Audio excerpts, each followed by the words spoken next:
మత మార్పిళ్లు ఎస్సీ రిజర్వేషన్ల దుర్వినియోగంపై AP assembly deputy speaker Raghuramakrishnaraju కీలక వ్యాఖ్యలు చేశారు. బాపట్ల జిల్లాలో క్రైస్తవ పాస్టర్ చింతాల ఆనంద్ ఎస్సీ సర్టిఫికెట్ను కలెక్టర్ రద్దు చేయడంపై ఆయన స్పందించారు.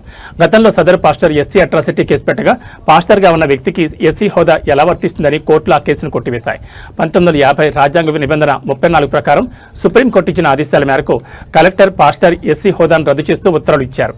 ఈ నిర్ణయం వల్ల మత మార్పిడికి గురికాకుండా ఉన్న నిజమైన హిందూ దళితులకి ఉద్యోగాల్లో ఖచ్చితంగా న్యాయం జరుగుతుందని రఘురామకృష్ణరాజు పేర్కొన్నారు.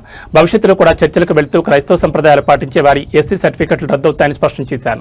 మతం మారిన వారు ఘర్ వాపసీ ద్వారా సొంత మతంలోకి రావాలని పిలుపునిచ్చారు. చట్ట సవరణ జరిగే వరకు అంబేద్కర్ రాజ్యాంగాన్ని అందరూ గౌరవించాల్సిందేనని ఆయన వెల్లడించారు. ఒక బాపట్ల జిల్లా కలెక్టర్ గారు ఇచ్చిన ఆర్డర్ గురించి ప్రస్తావించడానికి నేను మీ ముందుకొచ్చా. చింతాళ ఆనంద్ అనే పాస్టర్, మరి అతను ఒక ఎస్సీ అట్రాసిటీ కేసు పెడితే హైకోర్టు మరి పాస్టర్ ఏంటి, ఎస్సీ ఏమిటి అన్న విషయం మీద ఆ కేసు కొట్టివేస్తే అతను మరి సుప్రీంకోర్టుకు వెళ్ళి సుప్రీంకోర్టులో చాలా బీభత్సమైన చివాట్లు తిని ఒక పెద్ద ఆర్డర్, ఒక టైం బాంబ్ లాంటి ఆర్డర్, చాలామందికి ఉన్న అనుమానాలన్నీ పటాపంచలయ్యే విధంగా ఒక స్వచ్ఛమైన ఆర్డర్ 1950 341 ప్రకారం, అలాగే దాని సబ్సిక్వెంట్ ప్రెసిడెన్షియల్ ఆర్డర్ ప్రకారం అందులో ఏదైతే ఉందో ఆర్డర్ స్పష్టంగా చెప్పిన తర్వాత కొంతమంది అరకోటు కోర్టు బ్యాచ్లు చాలా వ్యతిరేకంగా, సరే ఒకటి తీర్పే తప్పు అన్నారు, అసలు రాజ్యాంగమే తప్పు అన్నారు. సరే ఏదేమైనప్పటికీ ప్రస్తుతం మనం అది ఫాలో అవ్వాలి అనేది చాలా స్పష్టంగా నేను చెప్పా. ఆ సుప్రీంకోర్టు తీర్పు ఇచ్చిన తర్వాత కూడా ఇంకా ఈ కలెక్టర్లు ఏంటి, ఈ ఎంక్వైరీలు ఏమిటి, that is the ultimate court. అది అయిన తర్వాత ఎవరైనా కలెక్టర్ ఆర్డర్ ఇస్తే దానికి వ్యతిరేకంగా హైకోర్టుకి, అది కూడా బీగిపోతే సుప్రీంకోర్టుకి వెళ్తారు. కానీ సుప్రీంకోర్టు ఆర్డర్ ఇచ్చిన తర్వాత ఇదేంట్రా బాబు అని నేను కూడా గతంలో 2 సార్లు మాట్లాడటం జరిగింది. ఏదేమైనప్పటికీ ఈరోజు కాసేపటి క్రితం అధికారికంగా బాపట్ల జిల్లా కలెక్టర్ గారు పాస్టర్ చింతాళ ఆనంద్ ఎస్సీ హోదా రద్దు చేస్తూ ప్రకటన ఆదేశాలు ఇవ్వటం జరిగింది. మరిప్పుడు మరి వితండవాదాలు చేసిన అదెలా కుదురుతుంది అన్న జడకుమారులు, ఇంకా ఇతర కుమారులు ఏం మాట్లాడతారో చూద్దాం. ఓకే, రాజ్యాంగ సవరణ చేయాలి అంటున్నారు, చేసుకోండి, చేసుకోగలిగితే చేసుకోండి. కానీ మరి అది జరిగే వరకు ఫాలో అవ్వాలి అని నేను చాలా విస్పష్టంగా చెప్తూనే ఉన్నా. చూద్దాం ఇప్పుడు రేపొద్దున్న రియాక్షన్లు ఎలా ఉంటాయో. ఏదేమైనా తెలుగు వేర లేవరా అనే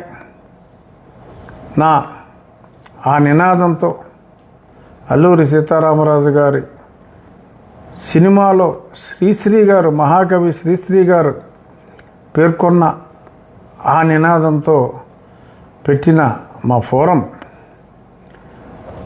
తొలి 24 గంటల్లోనే, అంటే ఇది యాదృచ్ఛికం, ఈ ఆర్డర్ రావడానికి మా దానికి సంబంధం లేకపోయినప్పటికీ ఇదొక శుభసూచకంగా, తెలుగు వేర లేవరాకి ఒక చక్కటి శుభసూచకంగా నేను భావిస్తూ మా దళిత హిందూ సోదరులకి ఇక్కడి నుంచైనా ఖచ్చితంగా మిగిలి ఉన్న మత మార్పిడికి గురి కాకుండా మిగిలి ఉన్న వారందరికీ కూడా తప్పనిసరిగా ఉద్యోగాలు వస్తాయి అన్న భరోసా ఈ కొట్టివేత, ఈ ఎస్సీ హోదా రద్దు తీసుకొచ్చింది. దళిత హిందూ సోదరులకి న్యాయం జరగాలన్నదే మా పోరాటం.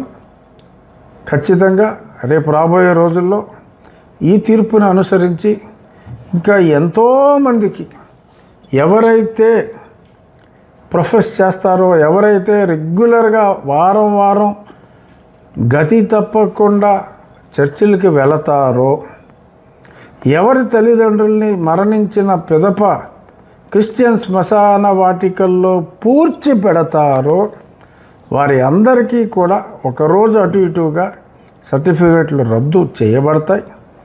వస్తే మీరు ఘర్ వాపసి వచ్చేయండి. ఈ నీలి కుమార్ల మాటలు మీరు అదే పనిగా వింటే ఇబ్బంది పడతారు.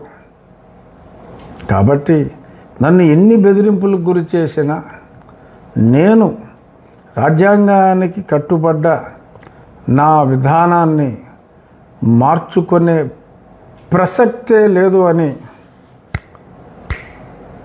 చిటికేసి మళ్ళీ కొందరు కుమారులకి చెప్తూ రాజ్యాంగాన్ని గౌరవిద్దాం, రాజ్యాంగం చెప్పిన దాన్ని అనుసరిద్దాం. అంబేద్కర్ గారు చైర్మన్గా మరి 12 మంది సభ్యులు కలిసి ఏదైతే ఒక రాజ్యాంగం అనే మహాగ్రంథాన్ని మనకు అందించారో దాన్ని తూచా తప్పకుండా ఒకవేళ మార్పు జరిగే వరకు తప్పనిసరిగా మనం ఆచరిద్దాం.